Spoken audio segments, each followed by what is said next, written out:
الحمدللہ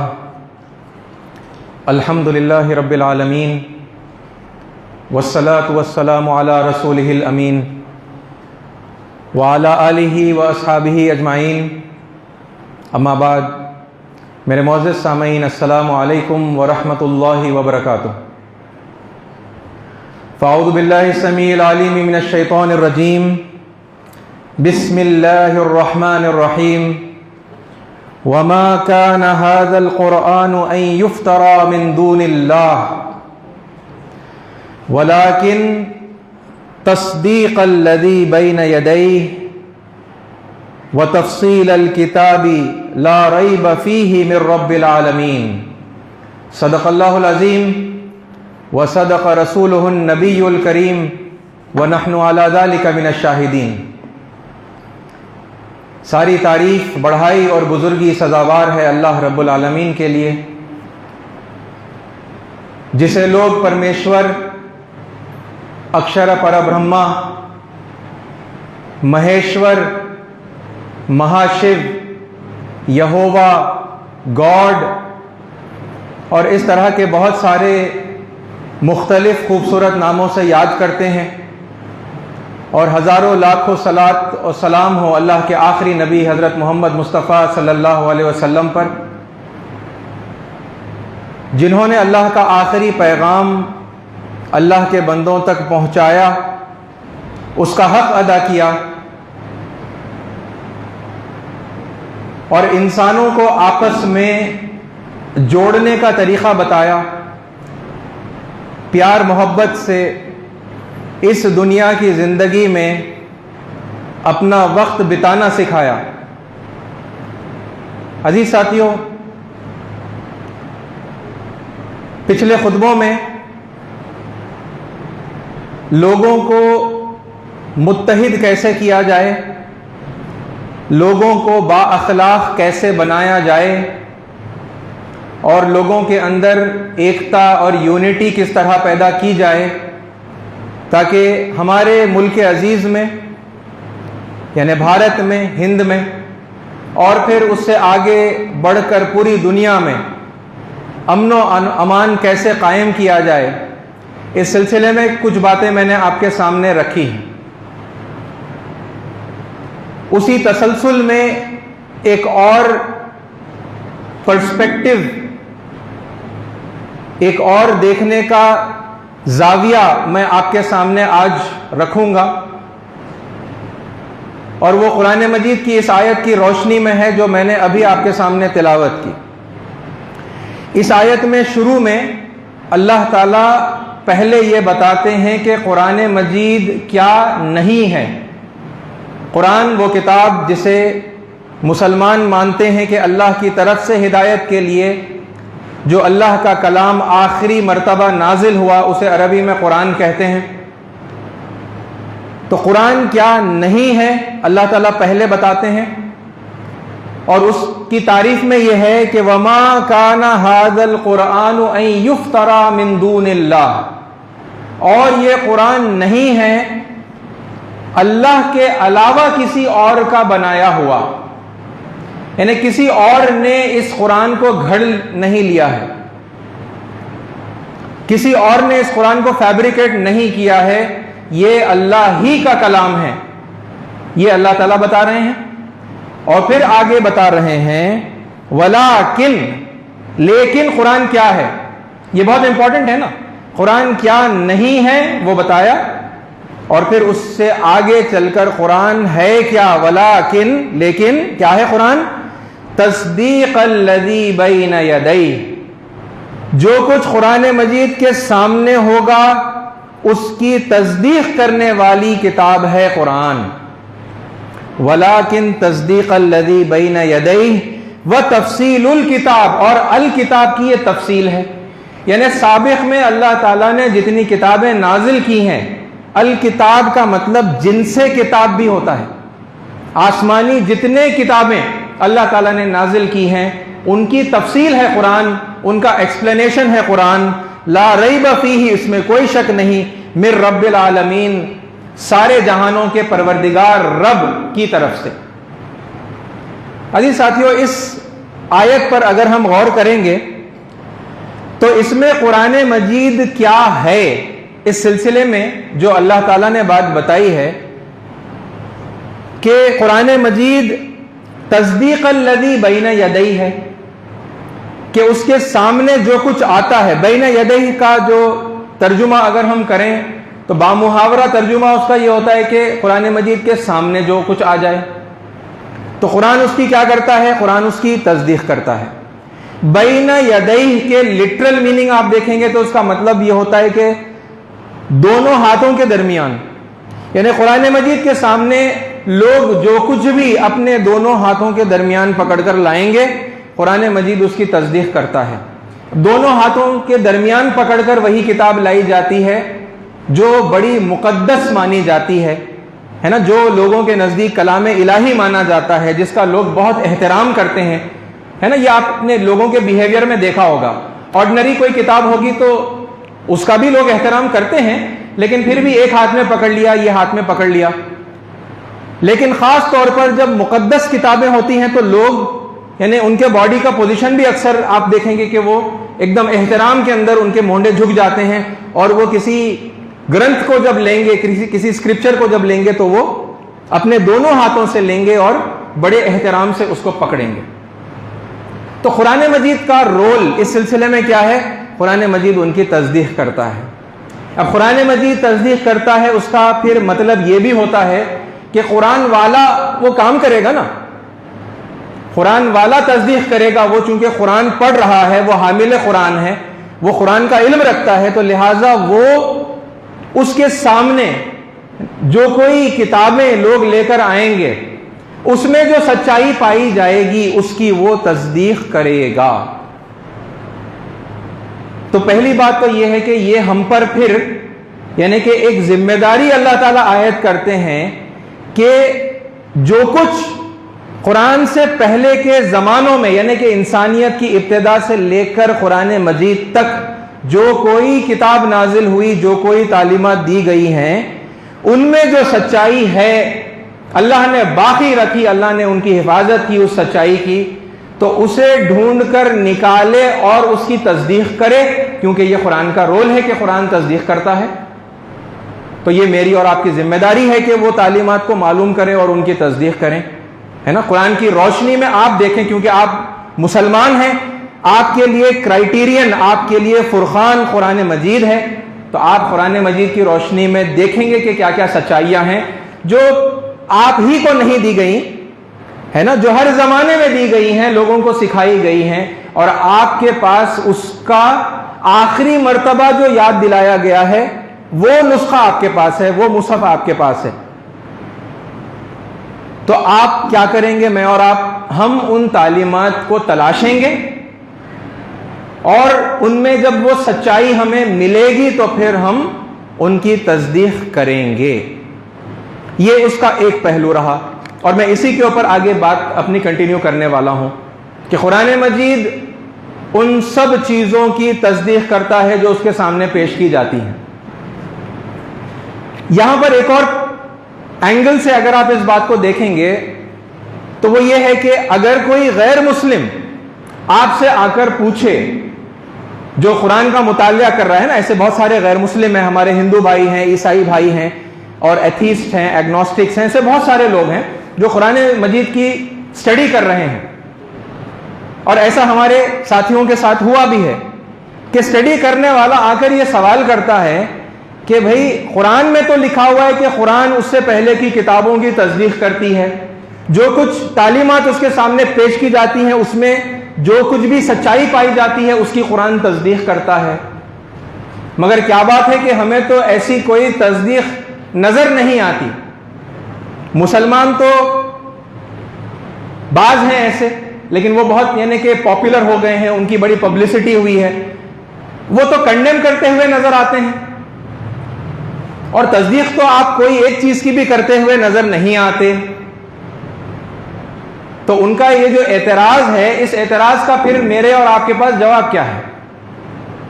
کیا ہم انہیں بتا سکتے ہیں کہ نہیں دیکھیے یہ فلاں تعلیمات جو آپ کے پاس پائی جاتی ہیں ان کی قرآن مجید تصدیق کرتا ہے، یہ فلاں کتاب جو آپ کی کتاب میں، چاہے وہ وید ہو، اپنشد ہو، گیتا ہو، بائبل ہو، جس کا اولڈ ٹیسٹمنٹ بھی ہے، نیو ٹیسٹمنٹ بھی ہے، یہ دیکھیے فلاں بات آپ کی کتاب میں پائی جاتی ہے، قرآن اس کی تصدیق کرتی ہے، اس کی پشتی کرتی ہے، اس کو سپورٹ کرتی ہے، اس کو اٹیسٹ کرتی ہے. کیونکہ سامنے یہ سوال آتا ہے کہ بھئی قرآن میں تو لکھا ہوا ہے کہ قرآن اٹیسٹ کرتا ہے، اور اس کی پھر تفصیل بھی قرآن بیان کرتا ہے، اس کا صحیح ایکسپلینیشن قرآن بیان کرتا ہے، لیکن وہ کون سی بات ہے جس کو قرآن اٹیسٹ کرتا ہے؟ ہمیں تو کوئی بات نظر نہیں آتی. آپ کے پاس تو ہر چیز ڈیفرنٹ بتاتے ہیں آپ. ان کا اعتراض بجا ہے نا، کیونکہ ہم نے نہیں بتائی وہ سچائیاں جو ان کے پاس پہلے سے موجود ہیں، جن کی قرآن مجید تصدیق کرتا ہے. اور اگر ان کی بات بالکل سچی ثابت ہو گئی کہ قرآن واقعی میں کسی بھی بات کو اٹیسٹ نہیں کرتا، اگر ایسا واقعی میں ہے تو پھر قرآن مجید کی یہ بات، اللہ کی یہ بات جو اس نے قرآن میں بتائی ہے، یہ نعوذ باللہ غلط ہو جائے گی. کیونکہ اللہ تو بتا رہا ہے کہ قرآن کیا ہے، قرآن کیا ہے کہ اندر اللہ بتا رہا ہے کہ تصدیق الذی بین یدیہ. لوگ جو اپنے ہاتھوں کے درمیان پکڑ کر آئیں گے، یا جو کچھ قرآن کے سامنے آئے گا، اس میں کی سچائی کو قرآن اٹیسٹ کرتا ہے. لیکن اگر ایسی کوئی سچائی ہے ہی نہیں جس کو قرآن اٹیسٹ کر سکے، تو نعوذ باللہ من ذالک اللہ کا کلام غلط ثابت ہو جائے گا. اور ایسا ہرگز نہیں ہو سکتا. یہ میری اور آپ کی کمیوں میں سے ہے کہ ہم نے وہ سملیرٹیز کو تلاش نہیں کیا، اور پھر لوگوں کو اس انداز میں ہم نے وہ بات بتائی ہی نہیں. ہم جب اسلام کے بارے میں کچھ بھی بتاتے ہیں تو ہم ایک انوکھے انداز میں بتاتے ہیں، ہم ایک ایکسکلوزیو، ایک خصوصی انداز میں بتاتے ہیں، گویا کہ وہ ایک ایسی تعلیم ہمیں دی گئی جو دنیا میں کبھی کسی کو نہیں دی گئی. یہ ہمارا ایک سٹائل ہوتا ہے، انداز ہوتا ہے پریزنٹیشن کا. تو جب یہ سٹائل میں پریزنٹ کریں گے تو ظاہر سی بات ہے لوگوں کو لگے گا کہ بھئی ان کا دین بالکل الگ ہے، ہمارے دین میں، ہمارے دھرم میں اور اسلام میں کچھ بھی کامن نہیں ہے. تو یہ جو کنفیوژن لوگوں میں پایا جاتا ہے، اس میں بہت بڑا ہاتھ ہمارا ہے کہ ہم نے صحیح طریقے سے ان باتوں کو تلاشا بھی نہیں، اور معلوم کرنے کے بعد اس طریقے سے پھر بتایا بھی نہیں. ہم نے بس ایسے بتایا کہ بھئی دیکھو یہ ہمارے پاس کی جو بہترین تعلیم ہے، یہ سب کے لیے ہے، سب کے لیے اچھی تعلیم ہے، آپ بھی سمجھو، آپ بھی لے لو، ہے نا. یہ انداز میں ہم لوگوں کے سامنے پریزنٹ کرتے گئے. عزیز ساتھیو، چند دن پہلے ٹیوزڈے کے دن ایک موقع ہماری ہندو کمیونٹی کے اندر منایا گیا ہے مہا شیوراتری کے نام سے. میں اس موقع کے حوالے سے کچھ سملیرٹیز آپ کے سامنے بتاؤں گا. کچھ وہ تعلیمات جو وہاں مانی جاتی ہیں ہمارے ہندو بھائیوں کے نزدیک، وہ میں آپ کے سامنے رکھوں گا. اور میں آپ سے بس یہ سوال کر لوں گا کہ کیا قرآن میں وہی تعلیم آپ کو نہیں بتائی گئی؟ ویسی ہی تعلیمات آپ کو، ویسی ہی شکشائیں، ٹیچنگز آپ کو قرآن میں نہیں دی گئی؟ یا اسلام میں، یعنی کہ قرآن مجید میں اللہ کے نبی صلی اللہ علیہ وسلم کی زندگی میں، آپ کی سنتوں میں اور آپ کے احادیث میں وہ تعلیمات ہمیں نہیں بتائی گئیں؟ میں آپ سے بس وہ سوال کروں گا. ظاہر سی بات ہے کہ ہم ہر بات کی بہت زیادہ ڈیٹیل میں نہیں جا سکتے، موقع نہیں ہے اس یعنی جمعہ کے اندر جو وقت ہوتا ہے. تو اشارے میں دوں گا آپ کو، وہ تعلیمات وہاں پائی جاتی ہیں، کیا قرآن ان کی تصدیق نہیں کرتا؟ یہ میں آپ کے سامنے رکھوں گا. اور پھر یعنی آپ جب دیکھیں گے ان سملیرٹیز کو، یعنی مجھے یقین ہے کہ آپ پہلے سے بھی جانتے ہوں گے، لیکن جب یہ باتیں نمایاں طور پر آپ کے سامنے آئیں گی تو پھر قرآن مجید کی صداقت ہمارے دلوں میں اور زیادہ بڑھ جائے گی، اور زیادہ گہری ہو جائے گی. سب سے پہلی بات، یہ جو رات منائی جاتی ہے مہا شیوراتری، یعنی خدا کی عظیم رات، وہ ایک ہی رات ہے اور وہ خدا کی بہت ہی عظیم ترین رات ہے، مہا شیوراتری. کیا ایسی کوئی رات اسلام میں اور آپ مناتے ہیں؟ کیا ہمارے پاس بھی ایسی کوئی رات ہے یا نہیں ہے؟ تو مجھے یقین ہے آپ کہیں گے ہاں ایسی رات ہمارے پاس بھی ہے، ہم اسے لیلۃ القدر کہتے ہیں نا. تو قرآن مجید میں یا اسلام میں جیسی رات بتائی گئی ہے ویسی رات وہاں پائی جاتی ہے، اسے مہا شیوراتری. ان کی لینگویج میں، ان لینگویج الگ الگ ہے نا، ساری لینگویجز اللہ کی ہیں، دین ایک ہی ہے، یہ سب باتیں آپ کے سامنے تفصیل کے سامنے پہلے بھی آ چکی ہیں. میں بس یہ اب آپ کو لنکس جوڑ کر بتا رہا ہوں تاکہ آپ اگر ان باتوں کو سمجھ جائیں اور پھر آپ اپنی تحقیق بھی کر لینا. تو بس چند دن گزرے ہیں, ٹیوزڈے کی جو رات تھی وہ مہا شیوراتری کی رات تھی. آپ اس موقع کو غنیمت جان کر اپنے بھائیوں کے پاس ابھی بھی جا سکتے ہیں اور یہ سملیرٹیز پہنچا کر آپ ایک امن و امان کا, ایک ہارمنی کا تعلق ان کے ساتھ میں آپ پیدا کر سکتے ہیں. تو عزیز ساتھیوں, یہ جو رات ہے جیسے اسلام میں مانی جاتی ہے کہ 1000 مہینوں سے زیادہ بہتر رات ہے کہ اس رات میں جاگا جائے, ہم رات بھر جاگ کر عبادت کرتے ہیں, ہم اس رات بھر جاگ کر اللہ تعالیٰ کی خوشنودی کو حاصل کرنا چاہتے ہیں. اور جس طریقے سے ہمارا ماننا یہ ہے کہ اگر ہم نے اس رات کو پا لیا تو اللہ تعالیٰ ہمارے تمام گناہوں کو معاف کر دے گا اور جو اجر دیا جائے گا وہ بے شمار بے حساب اجر اللہ تعالیٰ عطا کریں گے. یہ جو کچھ بھی ہم مانتے ہیں بالکل یہی مانیتائیں مہا شیوراتری کے تعلق سے پائی جاتی ہیں. اور اس رات کو یعنی کہ وہ 24 گھنٹے کا وہ روزہ بھی رکھتے ہیں, یعنی جسے اپواس کہا جاتا ہے, اور وہ تمام گناہوں سے اپنے آپ کو بچاتے ہیں, تمام پاپ سے اپنے آپ کو بچاتے ہیں, اور پھر وہ نیکیاں اور پنیہ کرنے کی جستجو کرتے ہیں. وہ زیادہ سے زیادہ وہ دان کرتے ہیں اور پنیہ کے, اچھائی کے, نیکیوں کے وہ کام کرتے ہیں. تو کیا یہ تصور اسلامی تصور نہیں ہے جو میرے اور آپ کے پاس پایا جاتا ہے؟ یعنی قرآن مجید تصدیق کرتا ہے نا, تو پھر وہاں کچھ ہو بھی نا تصدیق کرنے کا. تو میں نے آپ کے سامنے پہلی ایک بات رکھی کہ یہ دیکھیں تصدیق کرنے کی ایک بات, وہ ایک رات منائی جاتی ہے وہ اللہ کو پانے کے لیے ہے نا. اللہ کے مختلف نام ہیں, اس میں سے ایک نام شیو ہے. اس کو پانے کے لیے اس کی عبادت میں پوری رات گزاری جاتی ہے. یہ ایک سملیرٹی کی بات رہی جس کی تصدیق ہم کر سکتے ہیں. پھر اس سے آپ اور آگے بڑھیے. وہ لوگ تقریباً 24 گھنٹے کا اپواس رکھتے ہیں. اپواس کوئی چیز ہے جو اسلام میں پائی جاتی ہے یا نہیں؟ جس کو ہم عربی میں صوم کہتے ہیں یا روزہ کہتے ہیں, اور ہم 30 دن کے یا 1 مہینے کے ہے نا رمضان کے ہم لگاتار جیسا روزے رکھتے ہیں ویسا اس ایک دن کا, یہ بڑی رات کا جو ہے یہ روزہ ہوتا ہے. تو تقریباً 24 گھنٹے کا وہ روزہ رکھتے ہیں یا اپواس. یہ لفظ بھی کتنا خوبصورت ہے, آپ دیکھیے اپواس. اپ کا مطلب ہوتا ہے نیکسٹ ٹو, جیسا پردھان منتری اپ پردھان منتری یعنی وائس پریزیڈنٹ, بالکل ان کے نیکسٹ جو انچارج ہوتا ہے تو اپ کا ورڈ جیسے استعمال ہوتا ہے. تو اپ کا لٹرل میننگ کیا ہے؟ نیکسٹ ٹو, بالکل اس کے قریب. واس کا مطلب ہوتا ہے رہنا, اس کے بہت قریب رہنا. تو اپواس جب ریلیجیس سینس میں, دھارمک سینس میں یا دینی سوچ کے ساتھ میں جب کہا جاتا ہے, بولا جاتا ہے, تو یہ خدا کے بہت قریب ہونے کو کہتے ہیں. کیا روزے میں اور آپ خدا کے قریب ہونے کو نہیں مانتے؟ بلکہ حدیث کے الفاظ میں اللہ کے نبی صلی اللہ علیہ وسلم نے کیا کہا کہ اللہ تعالیٰ فرماتا ہے الصوم لی وانا اجزی بہ. روزہ میرے لیے ہے, روزہ اللہ کے لیے ہے. اللہ کہہ رہا ہے روزہ میرے لیے ہے, میں ہی اس کا بدلہ ہوں, میں ہی مل جاؤں گا بدلے میں, اور میں ہی اس کا بدلہ دوں گا. یہ بھی اس کا میننگ, انا اجزی بہ, میں ہی اس کا بدلہ. یعنی کہ بندہ جب روزہ رکھتا ہے تو اللہ کے قریب آ جاتا ہے.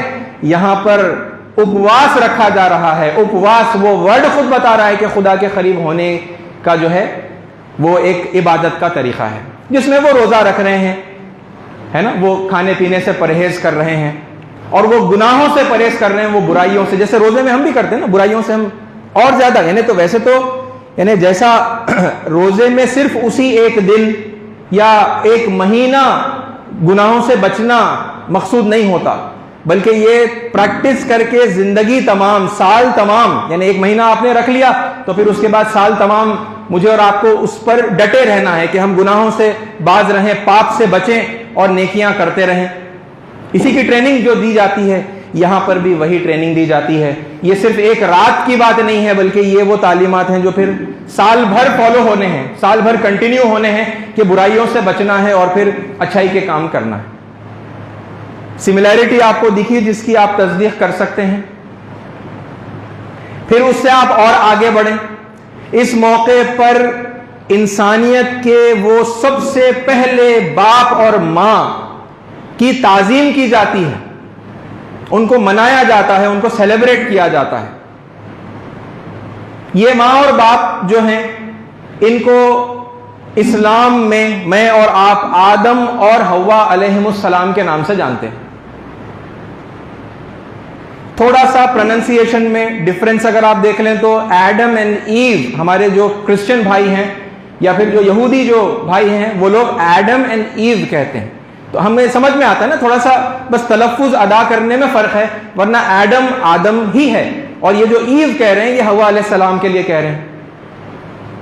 یہی تصور کیا پہلے انسانوں کو نہیں دیا گیا ہوگا؟ کیا لوگوں کی تعلیمات میں اسلام سے پہلے یا محمد صلی اللہ علیہ وسلم سے پہلے جو تعلیمات دی گئیں لوگوں کو نہیں بتایا ہوگا کہ تمہارے ماں باپ ایک ہی ماں باپ ہیں؟ ساری انسانیت اسی ایک ماں اور ایک باپ سے چل پڑی ہے, جس میں سیکوینس میں بھی وہی سیکوینس ہے, یعنی آدم علیہ السلام کی تخلیق پہلے ہوئی اور پھر انہی میں سے ان کا جوڑا بنایا گیا. تو بالکل یہی باتیں ہندو اسکرپچرز کے اندر ملتی ہیں,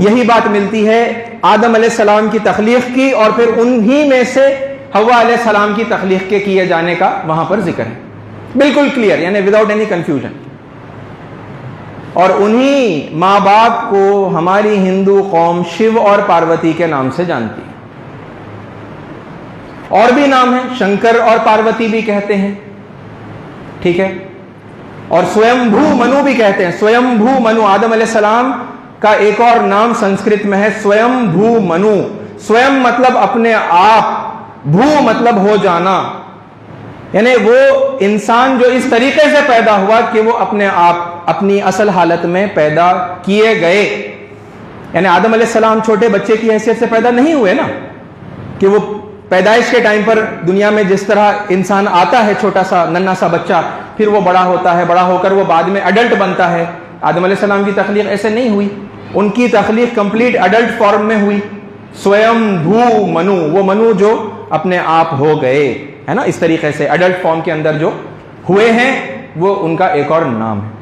اور آپ کو پھر یہ بھی بات معلوم ہوگی, میں بس یاد دلا دیتا ہوں کہ یہ جو نام ہے آدم, یہ نام بھی سنسکرت نام ہے, عربی نام نہیں ہے آدم. اسے سنسکرت میں جب لکھتے ہیں تو آدم لکھتے ہیں, پڑھنے میں تھوڑا سا یہ ڈفرنس آتا ہے.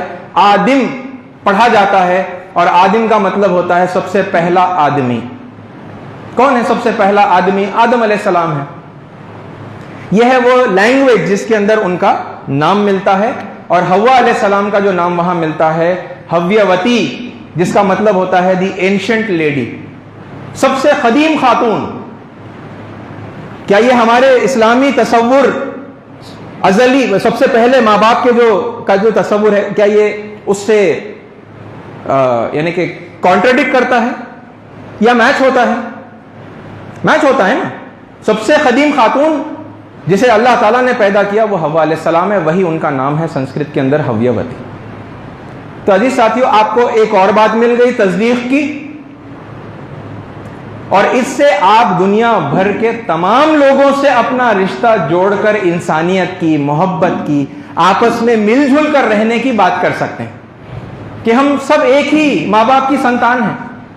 ہاں بس نام الگ الگ لینگویجز میں الگ الگ ان کو پکارا جاتا ہے, مگر اگر شیو اور پاروتی کہیں گے اور پھر یعنی ہندو, اور پھر عیسائی جو ہے ایڈم اینڈ ایو کہیں گے, اور مسلمان اگر آدم اور حوا علیہم السلام کہیں گے, تو کیا اس کا مطلب یہ ہوتا ہے کہ یہ تین الگ الگ جوڑے تھے جو اللہ تعالیٰ نے ابتدا میں پیدا کیے, اور پھر اب یعنی شیو اور پاروتی سے ہندو جو ہے مطلب پھیل گئے, اور یعنی ایڈم اینڈ ایو سے جو ہے کرسچن لوگ پھیل گئے, اور آدم اور حوا علیہ السلام سے مسلمان پھیل گئے. ایسے تین کپلز سمجھ میں آتے ہیں، یا سمجھ میں آتا ہے کہ نہیں بھائی وہ ایک ہی کپل ہے جو اللہ تعالیٰ نے شروع میں پیدا کیا تھا اور لوگ انہی کو الگ الگ ناموں سے پکارتے ہیں؟ تو اس کا پھر مطلب یہ ہوتا ہے کہ تمام انسان کا آپس میں خون کا رشتہ ہے، کیونکہ ہم سب کے ماں باپ ایک ہیں، ہے نا؟ وہ جو بالکل شروعات میں تھے، آدم اور حوا علیہ السلام، شیو پاروتی، ٹھیک ہے؟ آدی دمپت، یہ ٹرمینالوجی اگر آپ پوچھیں کسی بھی ہندو سے جا کر پوچھئے آدی دمپت کون ہے، فرسٹ کپل، آدی دمپت مطلب فرسٹ کپل کون ہے، وہ آپ کو بتائیں گے شیو اور پاروتی۔ تو یہ جوڑنے کی بات، اور کیا آپ اس بات کی تصدیق نہیں کر سکتے کہ یہ جو تصور ایک ماں باپ کا جو اللہ تعالیٰ نے شروع میں پیدا کیا تھا، ساری انسانیت انہی کی اولاد ہے، کیا یہ اسلامی تصور وہاں نہیں پایا جاتا؟ پایا جاتا ہے نا، تو پھر آپ تصدیق کریں گے نا، کیونکہ قرآن تصدیق کرنے کے لیے آیا ہے، مصدق لما بین یدیہ، یا پھر ولیکن تصدیق الذی بین یدیہ، قرآن ہے تصدیق کرتا ہے ان تعلیمات کا، یہ تعلیمات وہاں پر پائی جاتی ہیں۔ اور آپ اس سے اگر آگے بڑھیں گے تو پھر آپ یہ دیکھیں گے کہ اس موقع پر، مہا شیوراتری کے موقع پر، عورت اور مرد برابر ہیں، دونوں کا یکساں احترام کیا جانا، اس بات کی تاکید اور تعلیم وہاں پر موجود ہے۔ کیا آپ کو اسلام میں یہی تعلیم نہیں دی گئی؟ عورت اور مرد برابر ہیں، حالانکہ ان کے رسپانسبلٹیز ڈیفرنٹ ہیں، لیکن رسپانسبلٹیز ڈیفرنٹ ہونے کا مطلب نہیں یہ نہیں ہوتا کہ مطلب کوئی کمتر ہے اور کوئی بڑھتر ہے، دونوں آپس میں برابر ہیں۔ رسپانسبلٹیز میں اللہ تعالیٰ نے نیچرلی، فطری طور پر کچھ ڈفرینسز رکھے ہیں، لیکن احترام سب کا ہوگا، عزت سب کی ہوگی نا؟ آپ خواتین کے احترام کو مانتے ہیں نا اسلام میں؟ ان کا درجہ جو ہے اٹھایا جائے، ان کو برابر سمجھا جائے، اور پھر ان کا احترام کیا جائے، ان کی خدمت کی جائے۔ یہی تعلیم وہاں پر دی جاتی ہے کہ مرد عورت کے بنا ادھورا ہے، اور عورت جو ہے وہ مرد کے بغیر کمپلیٹ نہیں ہوتی۔ یہ دونوں جب آپس میں ملتے ہیں تو پھر یہی ہے نا، ایک دوسرے کو کمپلیٹ کرتے ہیں، یہ تعلیم وہاں پر پائی جاتی ہے۔ یعنی آپ سوچیں کہ ایک ایک بات آپ اگر ریلیٹ کر پائے تو قرآن مجید جو تصدیق کرتا ہے اس کی سچائی آپ کے اوپر اور زیادہ عیاں ہوتی جائے گی، اور زیادہ کھلتی چلی جائے گی۔ عزیز ساتھیو، اسی موقع پر ایک اور تعلیم جو وہاں پر دی جاتی ہے، جو پھر آپ کو اسلام میں بھی ملے گی، وہ یہ ہے کہ سوائے نکاح کے کسی مرد اور عورت کا آپس میں جسمانی تعلق قائم کرنا حرام ہے نا اسلام میں۔ صرف نکاح وہ چیز ہے جو اس بندھن کو اٹیسٹ کرتی ہے، اور اس بندھن میں آنے کے بعد ہی دونوں آپس میں مل سکتے ہیں، ان کا ملن ہو سکتا ہے۔ یہی اسلام کا تصور ہے نا۔ اسے ہم عربی میں نکاح کہتے ہیں، اردو وغیرہ میں ہم شادی کہتے ہیں۔ یہی تصور اور یہی تعلیمات وہاں پائی جاتی ہیں، اس موقع کے اوپر وہ یاد دلائی جاتی ہیں۔ انہیں یاد کرنا چاہیے کہ یہ جو شیو اور پاروتی ہیں، ٹھیک ہے، یہ آپس میں جو ملے ہیں تو ان کا نکاح ہوا ہے، ان کا وواہ ہوا ہے۔ اب آپ اگر سنسکرت یا ہندی میں کہیں گے تو اسے وواہ کہتے ہیں۔ اور یہ جو تصور ہمارے پاس، جو ہم اپنا تصور سمجھتے ہیں کہ بھئی شادی یا نکاح کے باہر تعلقات گناہ ہیں، ناجائز ہیں، بالکل وہی تعلیم وہاں پر یاد دلائی جا رہی ہے۔ وہی تعلیم ہے وہاں پر بھی کہ یہ جو وواہ کا پوتر بندھن ہے، اسی بندھن میں جڑنے کے بعد ایک ودھی ہوتی ہے، ایک پروسیس ہے نا، نکاح جیسا ایک پروسیس ہے نا۔ آپ کو کچھ کرنا ہے، کچھ لوگ ہوں گے، ان کی موجودگی میں کچھ پڑھنا ہوگا، کچھ کنڈیشنز پر ایگری کرنا ہوگا، اور پھر اس کے بعد میں لڑکا اور لڑکی کا آپس میں نکاح ہو جاتا ہے، اور جیسے پبلکلی یہ کام کیا جاتا ہے، سب کو پتا چلے، ہے نا، کہ یہ اب آپس میں یہ میاں اور یہ بیوی ہیں اور یہ مل کر رہیں گے، تو پھر لوگ اس پر اعتراض نہیں کرتے، بلکہ لوگ اس پر خوشیاں مناتے ہیں، مبارکباد اور تحفے دیتے ہیں۔ تو بالکل وہی بات وہاں یاد دلائی جا رہی ہے کہ وواہ کے علاوہ ہر قسم کا جسمانی رشتہ ناپاک ہے، ناجائز ہے، گناہ ہے۔ کیوں نہیں ہوگی وہ تعلیم؟ ہونا چاہیے نا بھئی اللہ تعالیٰ نے زندگی گزارنے کا طریقہ دیا ہے، تو جب سے انسان آیا ہے اس دنیا میں، جب سے وہ طریقہ دے دیا جانا چاہیے نا۔ ایسا تو نہیں ممکن ہے کہ اللہ تعالیٰ نے آدم علیہ السلام سے لے کر حضور اکرم صلی اللہ علیہ وسلم تک لوگوں کو کمپلیٹ وے آف لائف نہیں دیا، اور صرف آخر میں اب ایک کمپلیٹ وے آف لائف دے دیا محمد صلی اللہ علیہ وسلم کے بعد میں، تو پھر آپ صلی اللہ علیہ وسلم سے پہلے کے لوگ انکمپلیٹ وے آف لائف گزارتے تھے، ان کو نہیں معلوم تھا زندگی گزارنے کا صحیح طریقہ، اور ڈوز اینڈ ڈونٹس ان کے پاس نہیں تھے؟ پتہ چلتا ہے کہ تھے، ہے نا. اور یہ سب باتیں اس بات کو ثابت کرتی ہیں کہ قرآن مجید تصدیق کرتا ہے، کرنا چاہیے. ہم جائیں گے، دیکھیں گے، معلوم کریں گے، تو پھر پتہ چلے گا کہ وہی تعلیم ہے نا. اور پھر ہم تصدیق کر پائیں گے، اور آپ اور میں تصدیق کریں گے تو پھر رشتہ جڑے گا نا. جب تصدیق نہیں کریں گے تو پھر ظاہر سی بات ہے کیا کریں گے، یا تو نیوٹرل رہیں گے کہ نہ تو ہم اٹیسٹ کرتے ہیں آپ کی کسی بات کو، نہ تو ہم کنڈیم کرتے ہیں، یا پھر اس سے اور آگے بڑھ کر یہ ہوگا کہ لوگ کنڈیم کریں گے. اور یہی کر رہے ہیں نا بہت سارے لوگ، مسلمانوں میں سے بہت سارے لوگ کیا کریں، کنڈیم کر رہے ہیں کہ بھائی آپ کے پاس کچھ بھی پایا نہیں جاتا، آپ کے پاس کوئی حق نہیں ہے، کوئی تعلیم آپ کے پاس نہیں ہے، جو کچھ ہے ہمارے پاس ہے. یہ ہمارا مزاج اپروچ بن گیا ہے. اور جب دین کو پریزنٹ کرتے ہیں تو پھر اسی انداز میں پریزنٹ کرتے ہیں، اس میں قرآن مجید کی آیات کو جھٹلا دیتے ہیں مسلمان اپنے اس یعنی بیہیویئر سے.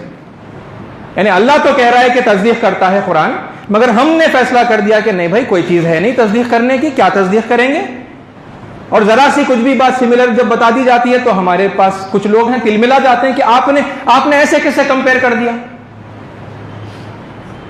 تو قرآن مجید سے ناواقفیت، اور پہلے تو قرآن سمجھیں کہ قرآن کیا کہتا ہے، قرآن کیا چاہتا ہے، قرآن ہے کیا، اور پھر اس کے بعد میں وہ سابق تعلیم کے پاس جائیں گے تو پھر وہاں سے سمجھ میں آئے گا کہ ارے ہاں وہی تعلیم ہے اور قرآن ان کو اٹیسٹ کرتا ہے نا. یہ اٹیسٹیشن کا رشتہ ہے جو ہم جوڑتے ہیں. اور عزیز ساتھیو ایک اور بات اس سلسلے کی تھی، یہ جو نام ہے جیسا شیو خدا کا بھی نام ہے، آدم علیہ السلام کا بھی نام ہے، یہ بھی کوئی بہت بڑی کنفیوزنگ بات نہیں ہے. یہ بہت آسانی سے آپ خود اپنے ذہنوں میں اس بات کو یعنی کہ ریزالو کر سکتے ہیں، کلیریفائی کر سکتے ہیں، اور پھر اسی بات کو آپ اپنے ہندو بھائیوں کے سامنے بھی رکھ سکتے ہیں. آپ اسے اگر مطلب پہلے اسلام کی روشنی میں سمجھ جائیں، ہے نا، پھر آپ کو وہاں کا سمجھ میں آ جائے گا.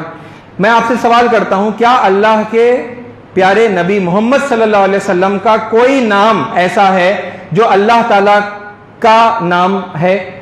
یعنی دونوں کا نام، کوئی ایک نام ہو جو رسول اللہ کے لیے بھی استعمال کیا گیا ہو، ان کا بھی نام ہو، اور اللہ کا بھی وہی نام ہو. کوئی نام آپ کو آتے ہیں ذہن میں؟ ذرا سوچئے اس بات کے اوپر اور غور کریے اور اپنی تحقیق کریے گا، آپ کو نام ملیں گے. ٹھیک ہے، رؤوف آپ کو ایک نام ملے گا، الرحیم آپ کو ایک نام ملے گا، ہے نا. وہ آیت اس سے پہلے کہ کسی خطبے میں جو ہے گزر چکی ہے آلریڈی، لقد جاءکم رسول من انفسکم، تمہارے پاس در حقیقت رسول آ گئے ہیں جو تمہیں میں سے ہیں. عزیز علیہ ما عنتم، ان پر شاخ گزرتا ہے غیر مسلموں پر کسی تکلیف کا آ جانا. حریص علیکم، غیر مسلموں کو فائدہ پہنچانے کے لیے وہ بڑے حریص ہیں. وبالمؤمنین رؤوف الرحیم، مومنوں کے لیے رسول اللہ صلی اللہ علیہ وسلم کیسے ہیں؟ رؤوف ہیں اور الرحیم ہیں. رؤوف الرحیم. اب الرحیم تو اللہ ہے، الرؤوف تو اللہ ہے. یہاں وہ الرؤوف ہے، رسول اللہ رؤوف ہیں، ٹھیک ہے، ڈفرینس سمجھ میں آتا ہے نا. دی رؤوف سب سے زیادہ یعنی کہ شفقت کرنے والا، جو دی ال جو عربی میں لگاتے ہیں تو ایکسکلوزیو وہ پھر اللہ کے لیے ہو جاتا ہے. ٹھیک ہے، وہاں الرؤوف ہے اللہ کے لیے، یہاں رؤوف ہے رسول اللہ کے لیے. پھر رؤوف الرحیم. الرحیم، الرحیم تو اللہ کا نام ہے نا، پھر رسول اللہ کا بھی نام الرحیم. اور ایسے اور بھی نام ہیں، اور یہ کوئی پہلی بار نہیں ہوا انسانیت کی تاریخ میں کہ وہ نام جو اللہ کے لیے ہے وہی نام پیغمبر کے لیے استعمال ہوا. یہ ہمیشہ ہوا ہے. ٹھیک ہے، بالکل اسی طرح آپ سمجھیں گے کیسے؟ آپ کانٹیکسٹ کے ذریعے سے سمجھیں گے. الرحیم کہا جا رہا ہے تو وہ اشارہ اللہ کی طرف ہے یا رسول اللہ کی طرف ہے، آپ کیسے سمجھیں گے؟ آپ کانٹیکسٹ کو دیکھیں گے نا، کس کانٹیکسٹ میں بات کہی جا رہی ہے. جیسا اس آیت کے اندر بات رسول اللہ صلی اللہ علیہ وسلم کی جا رہی ہے تو پھر آپ یہ سمجھیں گے کہ ہاں رؤوف رسول اللہ صلی اللہ علیہ وسلم کو کہا گیا، الرحیم رسول اللہ صلی اللہ علیہ وسلم کو کہا گیا. تو جیسا آپ کانٹیکسٹ دیکھ کر طے کریں گے کہ یہ اللہ نہیں کہا جا رہا ہے یہاں پہ اللہ کے لیے، یہ رسول اللہ کے لیے کہا جا رہا ہے، بالکل اسی طرح آپ وہاں پر بھی دیکھیں گے. تو یہ ایک ایسا ہی نام ہے شیو، جو اللہ کے لیے بھی ہے اور آدم علیہ السلام کا بھی نام ہے، اور ایسے بے شمار نام ہیں. انشاءاللہ موقع آتے رہیں گے تو پھر میں آپ کے سامنے اور بھی ناموں کے سلسلے میں بتاتا رہوں گا. عزیز ساتھیو، یہ ہے سمجھنے کی باتیں. قرآن مجید کی سچائی کو آپ ثابت کرنا چاہتے ہیں تو پھر آپ کو یہ کام کرنا ہے، مجھے اور آپ کو، ہے نا. وَلَٰكِن تَصْدِيقَ الَّذِي بَيْنَ يَدَيْهِ، ہے نا. کیسے شاندار طریقے سے آپ تھوڑی سی تحقیق کر لیں، آپ کو پتا چلے گا ارے وہاں بھی وہی تعلیم. اور پریزنٹ کریں گے تو اس بات کا خیال رکھیے کہ آپ یہ کہیں کہ یہ یاد دہانی ہے، وہی پرانی سچی تعلیم کی یاد دہانی. قرآن یاد دہانی ہے نا، ریمائنڈر ہے. یہ پریزنٹیشن کے اندر کیا ہوگا، آپ کے اور میرے اندر یہ انداز ایک ہمبلنس کریٹ کرے گا. یہ جو سپیریورٹی کمپلیکس میں آ کے ایک بہت عظمت کے انداز میں اور دوسروں کو کمتر سمجھتے ہوئے جو ہم دین، حالانکہ بات وہی بتا رہے ہیں لیکن ایسے بتا رہے ہیں جیسے کہ صرف ہمارے پاس یہ بات پائی جاتی ہے، کسی اور کے پاس یہ سچائی نہیں ہے. یہ طریقہ نہیں ہے، اللہ کا بھی یہ طریقہ نہیں ہے. اللہ کا طریقہ کیا ہے؟ ان ھذہ تذکرہ، یقیناً یہ قرآن جو ہے یہ یاد دہانی ہے. تو یاد دہانی کسی نئے سبق کو نہیں کہتے، یاد دہانی پرانے سبق کو کہتے ہیں. وہ پرانا سبق وہاں پر ہے نا. ہمارے ہندو بھائیوں کے پاس بھی ہے، عیسائی بھائیوں کے پاس بھی ہے، اور اللہ کے نبی صلی اللہ علیہ وسلم نے وہی سبق یاد دلایا ہے. یہ یاد دہانی کے انداز میں آپ کہیں کہ دیکھیں کتنی پیاری، کتنی سچی تعلیم آپ کے پاس پائی جاتی ہے. اسلام میں عربی میں وہی باتیں یاد دلائی گئی، وہی باتیں دہرائی گئی ہیں.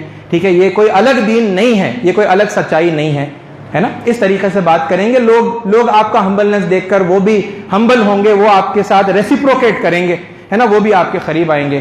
ہم بڑے مطلب شاندار اور یعنی کہ ایکسکلوزیو انداز میں سپیریورٹی کمپلیکس کا شکار ہو کر یہی بات رکھیں گے.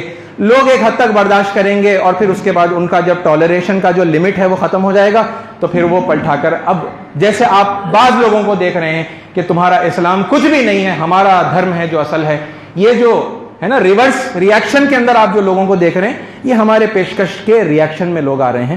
اس کو ہم چینج کر لیں، پیار محبت کے ساتھ لوگوں کے پاس جائیں، یہ سملیرٹیز اور اس جیسی اور بھی جو ہیں لوگوں کے سامنے رکھیں، ہمبل انداز میں، عاجزی کے انداز میں رکھیں. بتائیں ان کو کہ یاد دہانی ہے. لوگ کیوں نہیں مانیں گے؟ لوگ تو پہلے سے جانتے ہیں، وہ سمجھیں گے اس بات کو، وہ دوریاں ختم ہوں گی، لوگ قریب ہوں گے. ہمارے ملک میں بھی امن قائم ہوگا انشاءاللہ، پوری دنیا میں بھی ہم اسی طرح قائم کریں گے. اللہ تعالیٰ حق بات کو سمجھنے کی، اس پر عمل کرنے کی اور پھر سب تک پہنچانے کی توفیق عطا فرمائے. آمین. وآخر الدعوانا الحمدللہ رب العالمین.